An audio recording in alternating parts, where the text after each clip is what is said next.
예, 우리 금요일 저녁에 우리 느헤미야를 살피는데요. 날씨가 참 더워졌습니다. 더워졌는데 그럼에도 불구하고 이 밤에 여러분들 이 시간에 오셨는데 영적인 성벽과 성문을 오늘 이 시간에도 우리가 함께 쌓는 은혜의 시간이 되기를 간절히 소망합니다. 여러분, 자, 느헤미야 그러면 이제 여러분들 머릿속에는 두 가지를 생각해야 돼요. 첫 번째는 성벽과 성문을 쌓는다. 느헤미야는 성전이 아니고 성전을 둘러싸고 있는 성벽과 성문을 쌓는 사역을 느헤미야를 통하여 이스라엘 백성이 했다라는 것이고요. 이 사건은 1차 포로 귀환과 2차 포로 귀환 사이에 이 일이 일어났었다라는 그런 것들 정도는 조금 암기하시면 앞으로 성경을 볼 때 참 유익합니다. 자, 두 번째로는 그럼 이 메시지, 오늘날 21세기를 살아가는 우리에게 주는 메시지는 뭐냐? 오늘날 하나님의 백성을 보호해주고 방어해주며 하나님께서 그 성벽 안의 백성으로 또 지키시고 또 나중에 주님께서 완성하실 하나님 나라의 참된 백성, 그 보호받는 백성이 누구이며 도대체 그 성벽은, 오늘날 성벽과 성문은 무엇인가를 우리가 알아야 됩니다. 그래서 제가 이제 1장부터 쭉 계속 이야기해봤던 것이 뭐냐면, 오늘날의 성벽과 성문, 성도들을 위협하고 성도들을 괴롭히고 또 타협하게 만드는 이 성벽과 성문은 오늘날 이 말씀과 연결되어져 있다. 진리의 말씀이 이 말씀 안에 있으면 하나님의 백성이요, 말씀 밖에 있으면 바로 이방인과 같이 불신자들과 같은 것이며, 이 말씀이라는 성경 66권이라는 이 진리의 체계가 우리를 방어해주고 우리를 보호해주며 우리를 지켜주는 영적인 성벽과 성문의 역할을 한다라는 것을 계속해서 살피고 있습니다. 자, 그런데 어느 시대에나 이 성벽이 든든히 잘 세워져 있으면 문제가 없는데, 성문이 어느 한 성문이나 성벽이 무너져 버리면 무너진 성벽과 성문 사이로 적이 침투하고 또 사나운 짐승이 침투하여 그 성 안에 있는 사람들의 안전을 위협하고 또 죽이기도 하고 또 때로는 이제 포로로 끌고 가기도 하지요. 그러한 상황이 역시 오늘날에도 적용된다면, 오늘날 우리가 성벽을 쌓자, 성문을 쌓자라고 했을 때 이것은 단순히 눈에 보이는 건물의 어떤 신축 혹은 증축, 개축의 문제가 아니라 이것은 우리의 영적인 신앙의 무너진 부분을 다시 회복하는 것과 연결되어져 있다라는 것입니다. 그래서 여러분, 교회 안에, 오늘날 한국 교회 안에 무너진 것들 굉장히 많습니다. 특별히 여러 가지가 있겠지만 일단은 그 영상 문화가 많이 발전하면서 성경 읽는 것에 대해서 굉장히 힘들어해요. 다음으로, 여러분들은 괜찮은데 우리 다음 세대들은요, 그 유튜브 영상 20분 넘어가는 걸 못 견뎌합니다. 그래서 20분도 길다, 10분도 길다라고 해서 요즘은 3분짜리, 4분짜리 쇼츠라는 게 있어요. 그런 걸 통해서 하나님의 지식을 습득해 나가려고 합니다. 그리고 하나님의 말씀을 못 듣도록 오늘날에는, 옛날에는 어때요? 해 떨어지면 일찍 잤죠?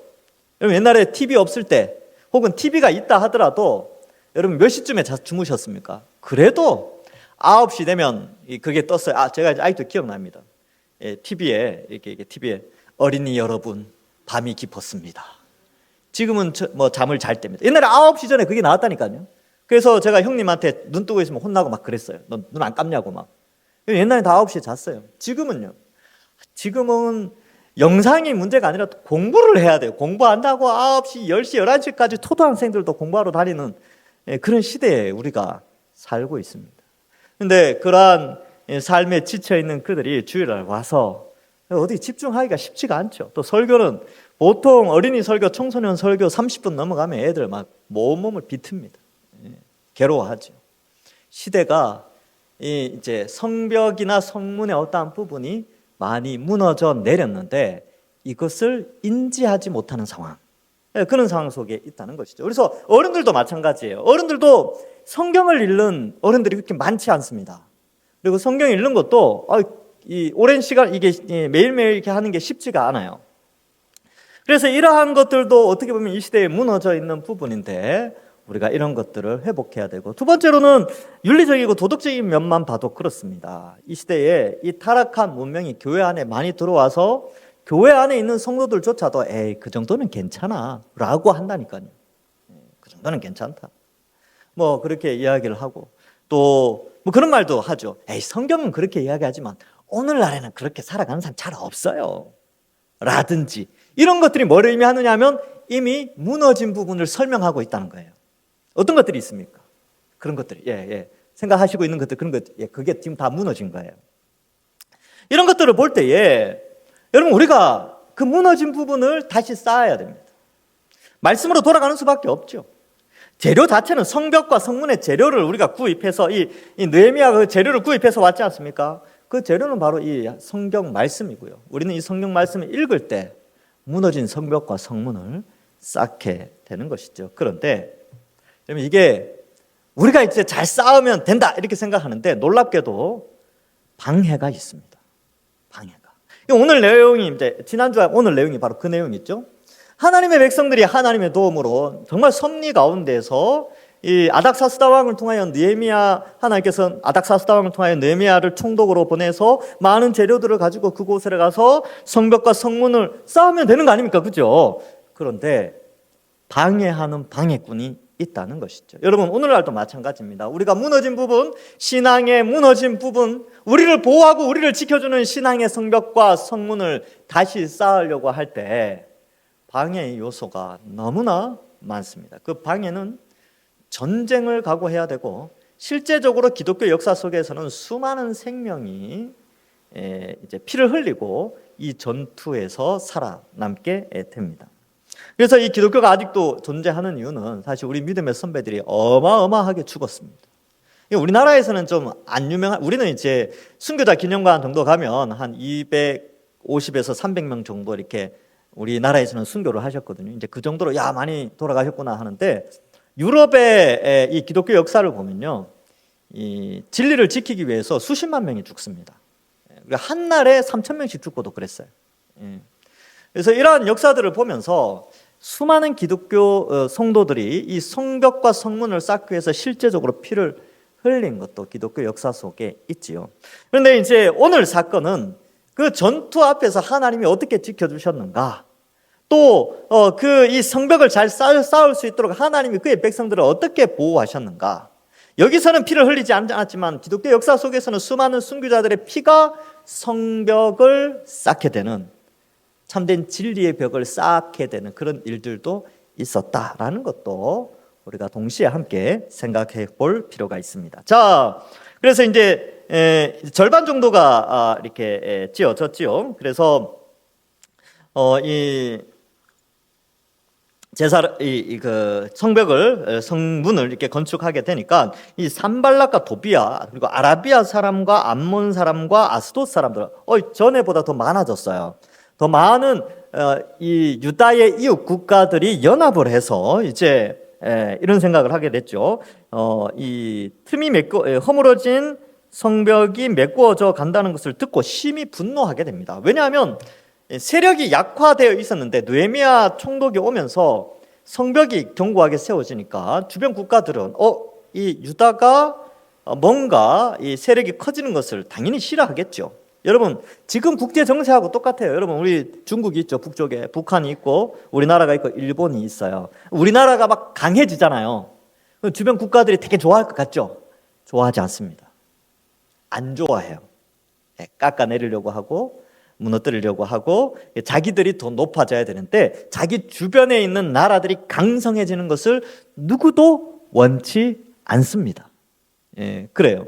그래서 그러한 이 유다의 위치도 그러했던 것이죠. 그래서 이 성벽이 쌓여지는 것을 듣고 굉장히 심히 분노합니다. 4장 1절에 보면 크게 분노하였죠. 근데 여기서는 심히 분노하였다. 이 단어가 다른데 크게보다 심히라는 단어가 더 큰 개념이에요. 그러니까 4장 1절에서는 아주 큰 분노가 있었죠. 근데 여기에서의 분노는요, 막 정말 사람이 까무러칠 정도의 분노예요. 어마어마한 분노. 그러면서 막 뒤집어 엎고 막 소리 지르고 막 그러한 분노를 내면서 유다가 성벽을 막 쌓아가는 것을 싫어하는 것이지요. 다 함께 꾀하기를 예루살렘으로 가서 치고 그곳을 요란하게 하자. 이렇게 계획을 하고 있는 것이죠. 여러분, 우리도 마찬가지입니다. 여러분, 우리가 교회가요, 하나님의 말씀으로 돌아가고 진리 안에서 서가고 막 이렇게 정말 하나님이 기뻐하시는 교회로 서머나 교회나 필라델피아 교회처럼 그렇게 바르게 성장해 나가려고 할 때 악한 세력들이, 이 세상의 공중 권세 잡은 자들은 교회가 그렇게 서 나가는 것을 싫어합니다. 그래서 누구를 공격하냐면 교회의 목회자를 공격해요. 교회 장로님들을 공격합니다. 교회 중직자들 다 공격해요. 그래서 서로 싸우게 하고 다투게 하고 타락하게 만들고, 성경으로 돌아가는 것이 아니라 욕심으로 돌아가게 하고 정욕을 쫓아가게 만들어가지고 교회를 어지럽히는 거죠. 왜? 교회가 성장하면 안 된다고 이 세상의 공중권세 잡은 마귀는 그렇게 생각하고 있으니까. 그래서 목회자는요, 늘 이 목회자가 말씀을 연구하고 말씀을 가르치고 막 힘있게 뭔가 하려고 할 때 그 사기를 꺾어 놓는 거예요. 이런 이제 위협을 하게 되는 거죠. 야, 저 같은 경우는 이런 거죠. 말씀 양육한다고, 야, 숫자 늘어나? 야, 말씀 양육한다고, 너 목회 잘하는 것 같아? 에이, 여기 봐, 여기는 이렇게 하고 저긴 저렇게 하고 저렇게 하고, 너 지금 뭐하냐? 겨우 말씀 가지고는 부흥하는 게 그런 시대는 지나갔어. 이런 소리를 자꾸 듣게 한다는 거예요. 그럼 제가 어떻게 될까요? 사기가 뚝뚝 떨어지겠죠. 그래서 뭐 양육 과정이니 뭐 이제 구역장 교육이니 뭐 이렇게 말씀을 연구하고 설교 막 진땀 빼면서 설교를 연구하고 그런 거 안 하겠죠. 그냥 대충 준비하고 시간 때우고 뭐 예화 많이 좀 갖고 와서 재밌는 이야기 들려주고 그러고 말겠죠. 사기를 꺾어 놓는 거예요. 두 번째로, 목회자가 든든히 서 있잖아요. 그러면 이제 여기 목회자는 안 되겠구나 보면서 이제 찾는 거죠. 이 교회를 어지럽힐, 이 말씀으로 든든히 서가면 안 되니까, 성벽이 보수되어지고 성문이 제대로 세워지면 안 되니까 그걸 무너뜨리기 위해서 이제 하는 거죠. 여러분, 저도 들었어요. 가장 돈 안 들이고 상대방을 이길 수 있는 것은 내부 총질. 그거래요. 내부 사람끼리 싸우게 만들면 돈도 안 들이고 하는 거예요. 이 고레스가 바벨론 점령할 때 그걸 사용했어요. 그래서 무혈 입성을 하게 되죠. 바벨론에 입성할 때. 그 내부에 그 배신자가 한 명 있었잖아요. 그 사람이 성문 열어주고 다 했어. 고레스한테 문 다 열어주고 이렇게 했거든요. 그러니까 이 교회 안에서 내부적으로 문제가 발생하도록 하는 것이 사탄의 전략입니다.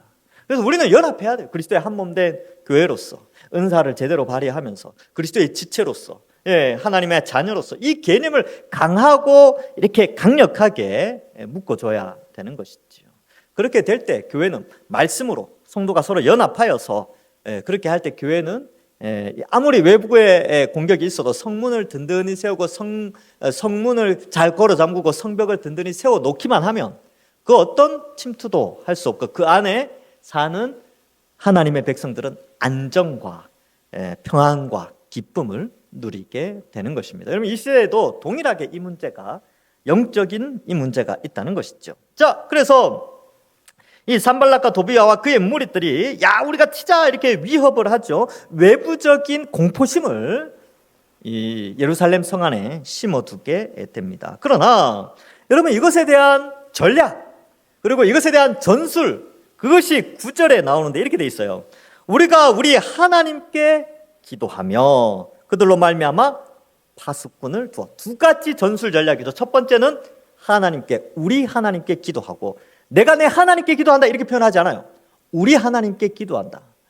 이 성벽과 성문의 건축을 위해서 느헤미야는 이 건축이 시작되면서 항상 자기를 표현하지 않고 항상 우리라는 표현을 많이 씁니다. 왜냐하면 이 사명은 혼자 하는 것이 아니라 같이 하는 것이기 때문에 그렇죠. 그래서 느헤미야 혼자 금식하고 기도하고 그런 게 아니라 우리라는 표현을 쓰면서 그 성벽과 성문을 같이 건축하는 그들에게 함께 기도하는 전략을 세우게 되는 것입니다. 여러분, 시대의 사명, 교회의 사명은요, 혼자 절대로 감당할 수 없습니다. 저 혼자 어떻게 다 감당하겠습니까? 여러분들이 함께 하셔야 됩니다. 여러분, 어떤 교회가 막 성장하고 믿음으로 잘 자라난다, 거기에 슈퍼스타 같은 한 사람이 잘해서 그런 게 아니에요. 어떤 그러한 탁월한 사람도 있겠지만 함께 했기 때문에 그렇게 함께 성장해 나가는 것입니다. 제가 어떻게 성도들을 많이 전도하겠습니까? 저도 하겠지만 여러분들도 같이 전도해야죠. 그래야 영혼 구원하는 사명을 감당하죠. 저 혼자 맨날 성경 가르치면 뭐합니까? 앉아있는 사람이 있어야죠. 그죠? 그러니까 함께 하는 거예요. 성벽을 세우고 성문을 세우고 하나님을 의뢰하는 것은 혼자 하는 것이 아니라 함께 하는 것입니다. 그래서 여러분들 오늘 이 밤에 여기 나오신 거 아니겠습니까? 여러분들이 잘 나오셨습니다. 여러분들이 미끄럼이 되시고 디딤돌이 되셔서 우리 동산교회가 성벽과 영적인 성벽과 성문을 잘 짓는데 그런 디딤돌의 역할을 감당하는 것이지요. 자, 그래서 이러한 외압이 있었죠. 아주 치밀하게 방해를 하는데 그러한 가운데 기도를 하게 됩니다. 왜냐하면 이 주변 환경은 북쪽 이 여러 나라들, 이 유다를 둘러싸고 있는 여러 나라들이 전쟁을 준비하고 있는데 그것은 현실이었죠. 이렇게 눈에 보이는 현실이죠. 그러나 느헤미야는 그 눈에 보이는 그 관점을 초월한 진짜 세계, 리얼리티라고 하는데 참된 리얼리티를 바라본 거죠. 바로 하나님이 유다의 그 예루살렘 성벽과 성문을 건축하게 하신다는 사실을 믿었기 때문에 기도하는 것이죠. 소명을 받은 자라면 보이는 현실 가운데 영향을 받는 게 아니라 보이지 않는 하나님의 뜻을 발견하는 자입니다. 눈에 보이는 것을 발견하는 것뿐만 아니라 그 눈에 보이지 않는 그 너머의 성경 말씀을 통하여 하나님의 뜻이 무엇인지 분별한다면 눈에 보이는 한계를 얼마든지 뛰어넘을 수가 있는 것이죠. 이를 위해서 기도해야 합니다. 여러분들은 눈에 보이는 것으로 모든 것을 판단합니까? 아니면 눈에 보이지 않는 하나님의 도움의 손길, 그 능력의 손길을 바라보고 살아가는 자입니까? 우리가 우리 스스로를 한번 봐야 되는 것이죠. 그래서 저도 그렇습니다. 현실을 바라보면 참 어려워요. 예. 이게 이제 목회 세미나 이런 데 가면 다 현실을 이야기하는 통계, 뭐 이렇게 그래프, 막 이렇게 이렇게 사선, 뭐 이렇게 이제 막대 그래프, 뭐 실성 그래프 이런 거 막 보여주면서 이제 막 서울에 있는 교회, 한국 교회 또 이제 구도심의 교회들은 이렇고 저렇고 막 현실을 쫙 열거 해놔요. 그걸 딱 보면 목회자들 거기에 상황에 처해 있는 목회자들은 낙심해요. 이제 어떡하냐? 뭐 이런 거. 이제 아이들은 이제 인구는 줄어들고 막 반은 줄어들고 막 그런 현실들 쭉 이야기한단 말이죠. 바로 그때에 우리가 다시 한번 눈에 보이는 현상은 그렇지만 그 현상을 뛰어넘은 하나님의 도움의 손길, 하나님이 피로 사신 교회는 하나님이 지키신다, 하나님이 돌봐 주신다는 이 믿음이 있으면 그 암울한 현실 속에서 하나님의 도움의 빛을 보게 되는 것이죠. 그래서 이러한 영적인 안목이 우리에게도 필요합니다. 여러분들도 마찬가지죠. 여러분들 이 세상을 살아갈 때 앞으로 참 앞이 깜깜하죠. 깜깜한 것처럼 보이죠. 안 깜깜해요. 예, 안 깜깜하다니까요. 왜냐하면 하나님이 여러분들과 함께 하시잖아요. 그래서 주변에서 야 깜깜해 너 깜깜하다니까. 주변에서는 아무리 깜깜하다고 해도 여러분 성경을 보면 하나님의 빛이 보입니다. 그래서 그 빛을 못 보는 사람들은 깜깜하다고 자꾸 이야기해요. 앞이 깜깜하다. 너 어떡할래? 뭐 미래는 어떡하고 너의 뭐 노후는 어떡하고 어떡할래? 자꾸 깜깜한 것만 이야기하는데 우리는 성경을 펼치는 순간 이렇게 인도하시고 이 길로 가면 아까 이제 우리 찬양했던 것처럼 주의 길로 인도 받으면 그 길은 환한 거예요. 그 길로 안 걸어가니까 깜깜한 거죠. 그 세상 사람들은. 우리의 길은 밝습니다. 걱정하지 마십시오. 그래서 이러한 눈을 가진 느헤미야의 영적인 안목이 우리에게도 필요합니다. 느헤미야는 알죠? 이게 실제로 유다의 총독으로서 가 있거든요. 정치적인 입지를 생각해 보면 지금 굉장히 위험한 상황이에요. 그런데 그가 위험한 그 상황의 첫 번째 전략 전술은 기도였습니다. 두 번째 전략 전술은 기도하는 그가 한 행동은 파수꾼을 세우는 겁니다. 기도만 하는 게 아니라 기도를 하면서 계획을 세운 거죠. 하나님 키 크게 해주십시오. 뭐 이런 기도하잖아요, 아이들. 저도 이제 예를 들어서 제 아이를 위해서 하나님 이 아이가 건강하게 또 키도 잘 크게 해주십시오 이렇게 기도한단 말이죠. 근데 먹을 걸 안 줘. 밥이랑 물만 줘. 그럼 그 아이가 크겠습니까? 안 크죠. 그렇게 기도했다면 어떻게 해야 됩니까? 아이가 잘 클 수 있도록 밥이랑 5대 영양소, 뭐 단백질, 지방, 탄수화물 이런 거 다 공급 잘 해줘야죠. 그게 계획이잖아요. 실제적인 계획. 그렇게 기도도 하지만 실제적인 계획으로 그 기도가 이루어질 수 있는 계획들을 본인이 할 수 있는 범위에서 해야 합니다. 그러니까 아이들이 이제 우리 자녀들을 키우면 아이들이 막 반에서 공부 잘하기를 원하죠. 근데 부모가 자녀들 공부하는데 관심이 없어. 기도만 하고 있는 거죠. 기도만. 우리 아들 반에서 1등하게 해주십시오. 1등하게 해주십시오. 그런데 아이가 공부하는지 안 하는지 전혀 관심이 없어. 기도만 하고 있다. 그러면 안 돼요. 아이가 뭐가 필요한지, 뭘 공부하는지, 또 이야기도 해주고, 공부하는데 어려움이 없냐, 뭐가 어렵냐, 뭐 그런 거 이제 도와주고, 실제적인 것이 필요하다는 것이죠. 그러니까 기도만 하면 되는 게 아니고, 기도를 하고 무언가 실제적으로 할 수 있는 일을 해야 합니다. 지혜가 필요한 것이지요. 그래서 이 느헤미야는 기도를 하고요. 이 전쟁을 앞두고 뭘 할 수 있는가? 첫 번째는 파수꾼을 세워야죠. 경비병을 세워야 됩니다. 경계를 해야 되겠죠. 그래서 이 예루살렘에 10개의 성문과 4개의 망루가 있는데 이 망루에 올라가서 파수꾼들이 적이 침범하는지 안 하는지 바라보게 되는 것이지요. 그래서 가장 기도하는 사람은요, 가장 실제적인 사람입니다. 기도하면서 신비하고 환상을 쫓아가는 것이 아니라 자기가 할 수 있는 삶의 영역에서 최선을 다하는 것이죠. 청년들 같은 경우도 마찬가지죠. 청년들 기도하는 제목이 뭡니까? 결혼 잘하게 해달라, 취업 잘하게 해달라. 근데 기도만 하고 있어. 취업 공부를 안 해. 기도만 하고 있는데 누가 이렇게 선 봐줄, 어떤 형제 만나봐라, 어떤 자매 만나봐라. 저 하나님 알아서 해주세요. 안 만날 겁니다 하고 기도만 하고 있어요. 그거는 신비주의입니다. 네. 그러면 기도를 했어요. 그럼 누가 만나봐라고 만나봐야죠. 기도를 했으면 이제 공부하러 가야죠. 취업을 위해서 공부하러 가야죠. 그러니까 이 느헤미야도 기도하고 파수꾼을 세우는 거예요. 하나님께서 지켜주신다라고 하면서 파수꾼을 세운 것이지요. 우리도 그렇습니다. 우리도 기도하면서 교회 부흥을 위해서 기도하면 실제적으로 어떻게 해야 됩니까? 전도해야죠. 그렇죠? 지금 이제 우리의 우선순위는 이 대수성 공사가 있으니까 이걸 좀 어수선한 분위기가 좀 깔끔하게 정리돼야 손님도 초청하는데 지금은 좀 그래서 제가 이거 끝나기만을 기다리고 이 끝나면 바로 이제 여러분들 우리 같이 해야 됩니다. 같이 전도 대상자 정하고 특별 기도회도 하고 또 특별히 또 뭐 이렇게 준비도 하고 해가지고 이제 전도 집회도 해야죠. 뭐 그래야 될 거 아닙니까, 그렇죠? 지금은 이제 이 문제가 있지만, 그러니까 부흥을 원한다면 평안하여 든든히 서가고 부흥하기를 원한다면 평안하여 든든히 서가려면 말씀과 기도의 삶이 있어야 되고요. 영혼 구원하고 부흥하려면 전도해야 됩니다. 실제적인 삶으로 나타나야 되지요.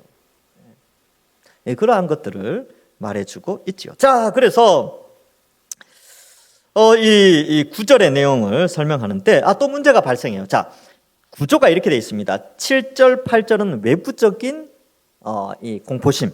그러나 9절에서 대안을 전술 전략이 나오죠. 그 다음에 10절과 11절에 보면 이 내외적인 역시 공포감 혹은 좌절, 어려움 이런 것들이 나와요. 그러나 거기에 대해서 또한 13절 이하의 대안, 전략 전술이 나옵니다.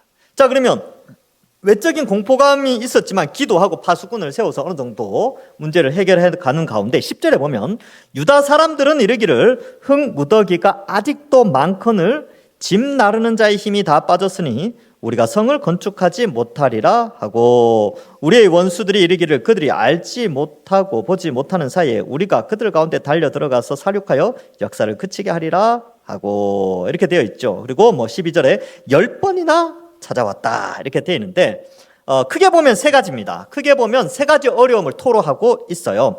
첫 번째는 흙무더기가 많다는 거예요. 그리고 힘이 다 빠졌다라는 것을 말해주고 있습니다. 자, 그래서 이러한 것들을 볼 때에 우리가 생각해 볼 수 있는 것이 이러한 6절에 보면 이에 우리가 성을 건축하여 전부가 연결되고 높이가 절반에 이르렀다 이렇게 되어 있죠. 근데 여기 있는 사람들은 이제 이 10절에 나오는 사람들은 어때요? 흙무더기가 아직 많고 짐 나르는 사람들이 힘 빠졌다 이렇게 표현하고 있죠. 이게 뭘 말이냐면 관점인 거죠. 관점. 자, 우리가 이제 예를 들어서 강의를 1시간 듣는다. 60분 듣는데 어떤 사람은 30분 딱 지나니까 벌써 30분이나 지났어. 아이고 30분밖에 안 남았네. 이런 사람인데 아직 30분이나 남았어. 이런 사람이 있다는 거예요. 그렇죠? 그러니까 여기서도 마찬가지죠. 이미 절반을 했기 때문에 성벽 높이를 절반을 쌓았기 때문에 이제 절반밖에 안 남은 거예요.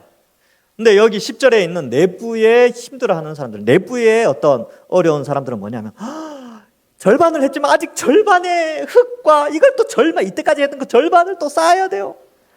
그래서 51 나누기 2 하면 어떻게 됩니까? 26이죠. 26일을 또 일해야 돼. 뭐 이러고 있는 거죠. 내부적인 불평과 불만이 있게 됩니다. 집 나르는 자들도 힘이 빠졌죠. 흙 나르고 돌 나르고 하는 게 얼마나 힘듭니까? 지쳐버린 거죠. 그래서 현실을 이제 어떻게 하냐? 현실을 오해하게 만들어요. 이미 하나님의 도움으로 절반이나 일어나는데 남아 있는 것을 보고 하나님의 도움보다는 그냥 남아 있는 것 그것에 집중하도록 하여 현재의 하나님의 도우심을 오해하게 하고 낙심하게 만드는 그런 분위기가 첫 번째 있었고요. 이제 두 번째로는 위협에 대한 공포가 있는데 어떤 위협이 있냐 하면 11절에 보면 우리 원수들이 와가지고 알지 못하고 보지 못하는 사이에 달려들어 사륙하겠다라고 하는 표현이 나오죠. 이게 피습하고 그다음에 암살하고 게릴라전을 펼치겠다 이것을 말해주고 있습니다. 여러분 굉장히 무서운 말 아닙니까? 무슨 말이에요? 그러니까 이제 야 우리 이제 선전포고를 하고 우리 너희 공격할 거야라고 선전포고하면 방어라도 하잖아요. 근데 방어가 해제된 상태에서 쳐들어와서 너희들을 이제 처리하겠다, 너희들을 이렇게 죽이겠다 그러니까 유다 사람들이 겁을 먹은 거예요.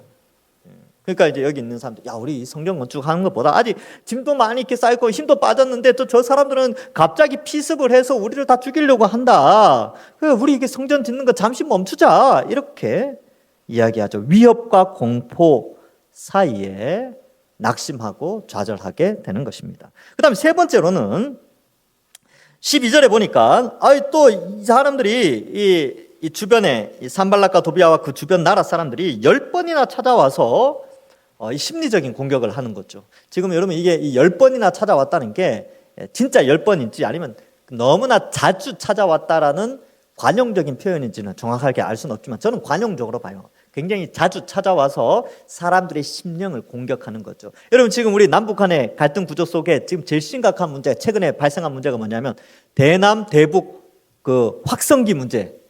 그거예요, 그게. 그 소리를 듣게 해서 상대방으로 하여금 이 전투력을 떨어뜨리는. 지금 이제 이 12절에 나오는 게 바로 그거예요. 10번이나 찾아와서 이 성벽을 건축하고 성문을 지으려고 하는 그 사기를 꺾고 있다는 것이죠. 지속적인 공격을 해서 그들의 우선순위, 유다 사람들의 우선순위를 무너뜨리는 거죠.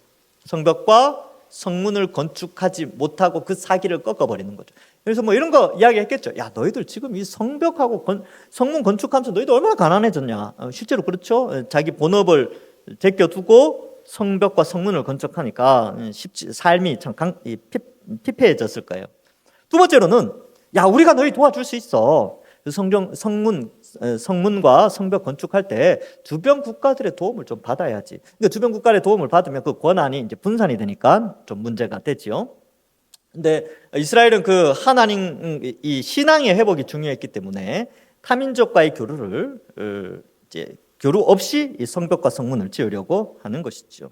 그리고 또 어떻습니까? 너희들 자꾸 그래 성벽 지으면 너희들 페르시아의 왕을 대적하는 거야. 이제 뒤에 가면 실제적으로 상소문이 그렇게 올라가거든요. 왕을 반역하는 거 아니야? 너희들 종교적인 목적으로 짓는다고 하는데 너희들 그 정치적인 목적 아니야? 이런 식으로 이렇게 오해를 불러 일으키게 하는 것이죠. 여러분 그렇게 계속 공격하면요, 그렇게 되는 줄 이렇게 생각하는 거예요. 그러니까 마음이 물처럼 녹아지는 것이죠. 여러분들 주변에 와서 누군가 자꾸 사실이 아닌 이야기를 계속 이야기하면 어떻게 됩니까? 사실처럼 받아들여진다니까요. 언론도 그렇잖아요. 언론도 사실이 아닌 걸 계속 이야기하지만 나중에 사실이 아니야. 나중에 사과 방송하지만 이미 그 거짓을 사실로 믿는 사람들은 이미 많아요. 그걸 이제 다들 이용하는 것이죠. 뭐 정치인들은 다 그런 거 이용합니다. 그런 거 이제 우리가 알고 보니까 뭐 괜찮지만 어쨌든 그러한 거는요 옛날부터 있어 왔어요. 이거는 이 국가들이 쓰는 방법입니다. 이 사람의 마음을 무너뜨려서 물같이 만들어 사기를 떨어뜨리고 공동체가 공유하고 있는 비전을 무너뜨려서 다른 것을 쳐다보게 하는 것이죠. 여기 나오는 이 세 가지 방식, 흙이 많고 힘이 빠졌다. 그리고 막 그저 암살하겠다. 그리고 10번이나 지속적으로 우리의 심령을 상하게 했다. 이러한 것들은 결국은 이스라엘 사람들이, 유다 사람들이 성벽과 성문을 짓지 못하도록 하는 방해였습니다. 자, 그러면 이 시대에 다시 한번 적용을 해볼 거예요. 여러분, 이 시대에 우리의 사명은 무엇입니까? 우리는 영적인 성벽과 성문을 지어야 합니다. 이 시대에 많이 빈틈이 많이 생겼잖아요. 그러면 이 세상의 타락한 문화나 문명이나 이 죄악된 것들이 교회 안에 들어오지 못하도록 하기 위해서 이러한 말씀 교육과 기도하는 것, 말씀과 기도와 전도하는 이 사명을 우리가 우선순위에 두고 교회를 섬기고 또 연합해야 되는데, 이걸 마귀는, 공중권세 잡은 자는 싫어해요. 그래서 그들은 우리에게 전투를 걸어오게 되는 것이죠. 그래서 안 된다, 우리 심령을 무너뜨리고 이렇게 해도 이 시대에 지금 이 종교개혁 시대냐, 시대는 시대가 변했다, 이 시대에 적응해야 된다, 교회도 이 세상과 대화를 해야 된다, 교회 세상의 분위기에 맞춰서 가야 된다, 세상이 이렇게 변했는데 교회는 그러면 안 된다, 이런 식으로 이제 우리를 10번 이상이나 계속 그런 식으로 교회의 진리 체계를 무너뜨리는 거예요. 교회가 가지고 온 예수 그리스도의 십자가 형벌 대속의 복음으로 쌓아온 성벽을 조금씩 무너뜨리고 구멍을 만들어서 무리세게 하는 그러한 시대에 우리가 살고 있는 것이죠. 그래서 대처를 잘 해야 됩니다.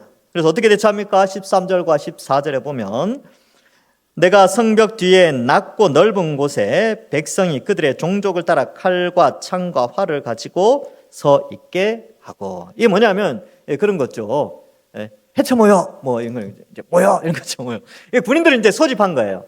징집 명령을 내린 거죠. 왜냐하면 느헤미야는 유다의 총독이거든요. 그러니까 총독으로 왔으니까 이제 군사력, 이 영적인 것을 접근했지만 또한 군사적인 문제가 발생했기 때문에 군사를 모으는 소집령을 발령하게 됐죠. 그래서 종족을 따라서 칼, 창, 활을 가지고 서게 하는 겁니다. 근데 여러분, 이 사마리아 군대, 여기 뒤에 앞에 보면 4장 2절에 산발랏이 사마리아 군대, 이미 체계가 갖춰져 있는 군대 앞에 있는 것과 느헤미야가 이 예루살렘에서 사람들 불러 모은 거, 이 군사력을 비교해 볼 때 이 참 연약해요. 이 사람들은 포로에서 돌아온 지 얼마 안 됐거든요. 그러니까 군대를 정비하고 또 이런 체계가 제대로 안 잡혀 있는 아주 연약한 그런 사람들이에요. 사마리아 군대와는 아주 비교가 되죠. 그러니까 객관적인 주판을 튕겨보면 이게 전투하면 100% 지는 거죠. 그러나 넓은 연병장 같은 곳에 군인들을 모아서 14절에 내가 돌아본 후에 일어나서 귀족들, 민장들, 남은 백성들에게 말하기를, 너희는 그들을 두려워하지 말고 지극히 크시고 두려우신 주를 기억하고 너희 형제와 자녀와 아내와 집을 위하여 싸우라 하였느니라. 여러분, 이 14절이 핵심 구절입니다. 이 4장 전체의 중심 메시지가 14절에 있습니다. 14절 동그라미 쳐야 되겠죠. 그래서 아무리 이 시대가 타락하고 이 시대의 공중 권세 잡은 자가 전투를 걸어오고 그렇게 하지만, 하나님은 느헤미야와 그의 백성들에게 그들의 기도의 응답으로 느헤미야를 통하여 이 말씀을 주시게 되는 것입니다. 그래서 사역이 하나 더 늘어났어요. 지금 이 유다 백성들은 성벽을 세우고 성문을 세우는 사역이 하나 있었는데, 하나의 사역이 더 등장하게 되는데, 두 번째 사역은 뭐냐 하면 전투를 치르는 것입니다. 전투를 준비하는 사역도 동시에 해야 하는 것이죠. 그러면 이 시대에 우리도 마찬가지입니다. 이 시대도 여러분, 우리가 진리의 성벽과 진리, 말씀의 성문을 세워 나가는 가운데 영적인 전투, 외부에서 침입해오는, 영적으로 공격해오는 그 방어도 우리가 해야 하는 것입니다. 진리를 세우고 또 외부의 침입을 막아야 되는 그런 것이 바로 우리의 모습인 것이지요. 그래서 에베소서 6장 12절에는 우리의 전투의 상황을 이렇게 묘사하고 있습니다.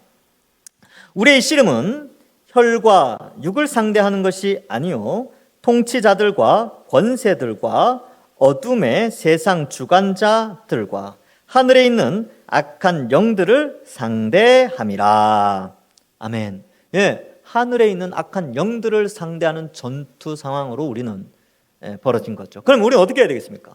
우리도 칼도 차고 창도 그리고 활도 차야 되죠. 그렇게 할 때에 여러분, 우리가 이 세상의 가치관과 맞서서 싸울 때 세상을 두려워하지 않고 주를 기억하고 하나님이 우리의 편에 서 계신다는 것을 잊지 않아야 됩니다. 이 믿음이 있느냐가 이 전투의 승패를 가늠하게 되는 것이죠. 하나님이 우리와 함께 하신다. 그 다음에 두 번째로는 가족을 이야기하고 있어요. 너희 형제와 자녀와 아내와 집을 위하여 싸우라. 여러분, 나만 구원받으면 뭘 하겠습니까? 여러분들의 사랑하는 가족을 위해서 이 영적 전투를 치러야 됩니다. 그리고 특별히 다음 세대들, 우리의 자녀들, 다음 세대들 위해서 영적 전투를 치루어 내어야 하는 것이죠. 우리가 이 성벽과 성문을 제대로 세워놓지 않으면 우리 다음 세대들은 이제 외적인 가치관이 교회 안으로 들어와서 다 무너져 버리게 되는 것이죠. 죄악의 포로가 되어 잡혀가게 되는 것입니다. 그러니까 성벽과 성문을 우리가 쌓아야 됩니다. 우리가 이 신앙을 굳게 세워놔야 되죠. 그러니까 우리가 말씀을 부지런히 살피고 기도하고 이러한 것들을 자녀들에게 가르치고 알려주어야 하는 것입니다.